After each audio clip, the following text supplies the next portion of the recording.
మీకు తెలుసా ఎన్నో విశ్వాలుంటాయనే ఆలోచన రామాయణంలోనే ఉందని.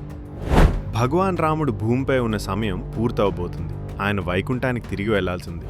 కానీ హనుమాన్ ఆయన పక్కన ఉన్నంతకాలం యముడు కూడా దగ్గరికి రావడం అసాధ్యం. హనుమాన్ ప్రేమ అంత బలంగా ఉంటుంది. అందుకే రాముడు ఒక చిన్న పని చేశారు. చిన్నదే కానీ చాలా అర్థం ఉన్న పని. ఆయన తన ఉంగరం తీసి నేలలో ఉన్న చిన్న పగుల్లో వేశారు.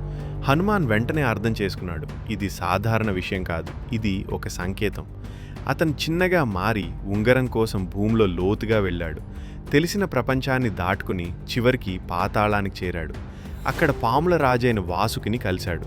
హనుమాన్ ఎందుకొచ్చాడో వాసుకి చెప్పాడు. అప్పుడు వాసుకి నవ్వుతూ ఒక విచిత్రమైన ప్రశ్న అడిగాడు, నీకు కావలసిన రాముడి ఉంగరం ఏది? హనుమాన్ ఆశ్చర్యపోయాడు.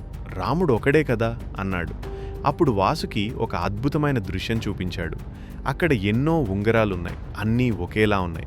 అవి అంతంలేని సంఖ్యలో ఉన్నాయి. ప్రతి ఉంగరం వేరే రాముడికి చెందింది.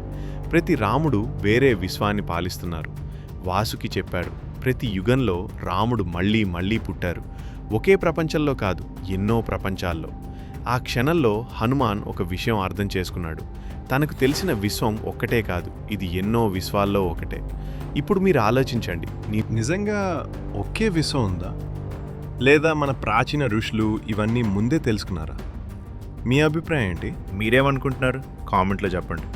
మరి ఇంకెన్ని అద్భుతమైన వీడియోల కోసం లైక్ అండ్ సబ్స్క్రైబ్ చేయడం మర్చిపోకండి.